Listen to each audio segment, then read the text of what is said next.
السلام علیکم۔ آپ نے فلاڈیلفیا ایکسپیریمنٹ کا ذکر تو سنا ہوگا، جو کہ ایک امریکی بحری جہاز USS ایلڈریج پر کیا گیا تھا۔ یہ 1943 کی بات ہے کہ وقت میں سفر کا تجربہ کیا گیا۔ دوسری جنگ عظیم کے موقع پر امریکہ اور جرمن کی طرف سے عجیب و غریب قسم کے جنگی تجربات کیے جاتے، جن میں ہزاروں افراد کی زندگیوں سے کھیلا جاتا۔ ایسے ہی لوگوں کے علاوہ اپنے ہی لوگوں کے علاوہ ان میں بڑی تعداد جنگی قیدیوں کی ہوا کرتی تھی، جن کو ان تجربات کی بینڈ چڑھا دیا گیا، اور ان تجربات کا مقصد جنگ کے دوران دشمن کا زیادہ سے زیادہ نقصان کرنا ہوتا تھا۔ فلاڈیلفیا ایکسپیریمنٹ تو بہت مشہور ہوا، جس پر ہالی ووڈ کی فلمیں بھی بنائی گئیں۔ یہ تجربہ کسی حد تک کامیابی سے ہمکنار ہو گیا تھا، لیکن جہاز نے وقت میں سفر کیا تھا، لیکن اس کو کامیابی نہیں کہا جا سکتا، کیونکہ تجربہ میں استعمال ہونے والے سبھی انسان مر گئے تھے۔ لیکن یہ بہت کم لوگ جانتے ہیں کہ آئنسٹائن کی طرف سے کیے گئے امریکی تجربے سے پہلے ہٹلر یہ تجربہ کر چکا تھا، اور وہ کامیاب بھی ہو چکا تھا۔ اب حقیقت یہ ہے کہ امریکیوں کو جرمنی کے اس تجربے کی بھنک مل چکی تھی، اس لیے انہوں نے فوری طور پر اپنے بحری جہاز کا تجربہ کیا، اور امریکیوں نے یہ تجربہ کھلے فلاڈیلفیا کے سمندر میں کیا تھا، جہاں اس جہاز پر چاروں طرف سے بڑی بڑی الیکٹرک مشینوں کے ذریعے طاقتور مقناطیسی لہریں پھینکی گئیں، روشنی کا زوردار دھماکہ ہوا اور جہاز غائب ہو گیا۔ لیکن جہاز کو دوبارہ منظر عام پر لانے کے لیے جو ٹیکنیک استعمال کی جا رہی تھی وہ کام نہیں کر رہی تھی۔ 15-20 منٹ گزرنے کے بعد جہاز خود بخود ظاہر ہو گیا، مگر جہاز پر موجود انسان قابل رحم حالت میں تھے۔ آدھے سے زیادہ لوگ جل گئے تھے، ان کے پگھلے ہوئے جسم جہاز کے سٹیل کے ساتھ چپک گئے تھے، باقی جو بچے تھے وہ پاگل ہو گئے تھے۔ اس تجربہ کو ٹاپ سیکرٹ قرار دے کر اس کا تمام ریکارڈ ضائع کر دیا گیا، جس سے یہ پتہ چلتا ہے کہ امریکی جہاز کسی تجربے میں استعمال کیا گیا۔ اس تجربے کا شکار ہونے والے لوگوں کو اہل خانہ کو یہ کہہ کر چپ کروا دیا گیا کہ جہاز جنگ کے دوران تباہ ہو گیا تھا۔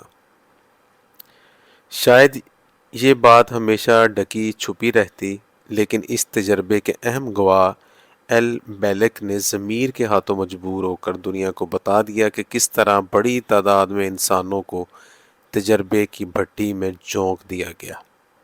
اس نے بتایا کہ آئنسٹائن اس تجربے میں مقناطیسی لہروں کے ذریعے ٹائم اور سپیس میں بگاڑ ڈال کر جہاز کو وقت میں سفر کے ذریعے ایک جگہ سے دوسری جگہ پہنچا دینا چاہتا تھا، جس میں کسی حد تک وہ ناکام رہا۔ یہ سن 1965 کی بات ہے کہ امریکہ کی ریاست پینسلوانیا کے ایک ویراں علاقے میں آسمان میں آگ میں لپٹا ہوا ایک بہت بڑا گولا زمین کی طرف بڑھتا ہوا نظر آیا۔ یہ ایک بہت بڑی مشین تھی۔ جب یہ زمین سے ٹکرائی تو کافی حد تک یہ آگ میں جلتی رہی۔ جب آگ بھسم ہوئی تو لوگوں نے دیکھا کہ ایک بہت بڑی مشین تھی۔ مشین کے اندر کسی انسان کی ایک جلی ہوئی لاش تھی۔ اطلاع ملنے پر امریکی CIA نے اس علاقے کو گھیرے میں لے لیا اور مشین کے ٹکڑے جلی ہوئی لاش کو قبضے میں لے کر ایک ٹرک میں ڈالا اور لے کر چلے گئے۔ حیرت انگیز بات یہ تھی کہ اس واقعے کو بھی ٹاپ سیکرٹ قرار دے کر اس کے متعلق کوئی تفصیل منظر عام پر نہیں آنے دی گئی، لہٰذا اگلے روز اس ریاست کے اخبارات میں اس مشین کے گرنے اور کے بارے میں کوئی خبر نہیں تھی کہ اس کے متعلق خبر موجود تھی، مگر اس کے متعلق یہ خبر کوئی نہیں تھی کہ اس مشین میں کیا تھا یا کس قسم کی تھی۔ صحافیوں نے عینی شاہدین کے بیانات کی روشنی میں یہ اندازہ قائم کیا کہ یہ وہی ٹائم مشین تھی جس کے بارے میں جرمن سائنسدانوں نے مستقبل میں سفر کرنے کی کوشش کی تھی اور 20 سال مستقبل میں پہنچ چکے تھے۔ یعنی اس مشین کے ذریعے 1945 سے 1965 تک 20 سال کا سفر طے کیا گیا تھا۔ اس مشین کا نام ڈائی گلوک تھا۔ ڈائی گلوک مشین ہٹلر کا ٹائم سپیس کا منصوبہ تھا جس کے ذریعے مستقبل کی طرف سفر کیا جا سکتا تھا۔ اس کا مقصد نازی فوجیوں کی کسی ٹیم کو حال کے زمانے سے ماضی یا مستقبل میں آگے پیچھے بھیجنا تھا۔ فوجیوں کے ایک دستے کے گرد ایک ایسا انرجی ببل پیدا کیا جاتا جو زمان و مکان کے نظام میں گڑبڑ پیدا کرتا اور وہ فوجی چند گھنٹے آگے یا چند گھنٹے پیچھے ماضی میں پہنچ جاتے اور یوں دشمن پر کاری ضرب لگائی جا سکتی۔ آئنسٹائن کا نظریہ اضافیت اسی دور میں شورۂ آفاق مقبولیت حاصل کر چکا تھا اور دنیا انتہائی دلچسپی سے وقت اور سپیس کے بارے میں نئی نئی باتیں سنتی تھی۔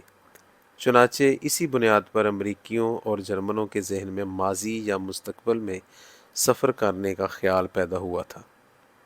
اگر یہ منصوبے کامیاب ہو جاتے تو آج دنیا کی صورتحال بہت ہی مختلف ہوتی، گو کہ اس زمانے میں دوسری عالمی جنگ کی وجہ سے سائنسدانوں کی صلاحیتوں سے زیادہ منفی فائدے حاصل کرنے کا رجحان چل پڑا تھا اور جنگی میدان میں ایک دشمن دوسرے دشمن کو نیچا دکھانے کی کوشش میں مصروف نظر آتا تھا۔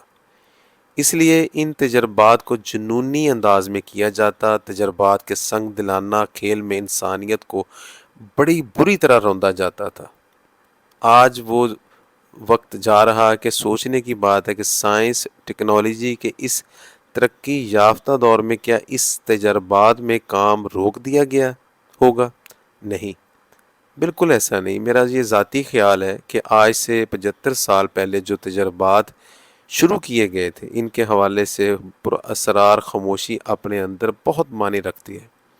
یہ ہو ہی نہیں سکتا کہ آج کے انتہائی ترقی یافتہ دور میں یہ طاقتیں خاموشی سے بیٹھ جائیں۔ ڈائی گلوک کا تجربہ ناکام بھی ہوا اور کامیاب بھی ہوا، فلاڈیلفیا ایکسپیریمنٹ کامیاب بھی ہوا اور ناکام بھی ہوا، لیکن دونوں کو ٹاپ سیکرٹ قرار دے کر دنیا کی نظروں سے تو اوجھل کر دیا گیا، لیکن ایسا ممکن ہی نہیں کہ ان تجربات کو روک دیا گیا ہو یا وقت کے سفر میں نظریے پر دوبارہ کام نہ کیا گیا ہو۔ امریکہ اس حوالے سے خاموش بیٹھنے والا ملک نہیں ہے۔ اس کے لیے ایسے انسانیت سوز تجربات اور ان تجربات میں مارے جانے والے انسان کیڑے مکوڑوں سے زیادہ اہمیت نہیں رکھتے۔ نیوٹن مر گیا لیکن اس کی کوانٹم فزکس ابھی بھی زندہ ہے۔ آئنسٹائن بھی دنیا سے چلا گیا لیکن اس کی ٹائم سپیس تھیوری آج بھی موجود ہے۔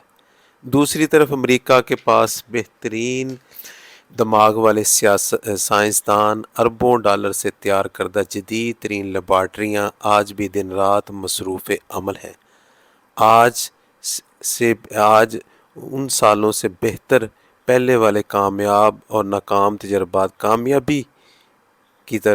کامیابی کے ساتھ کیے جا سکتے ہیں۔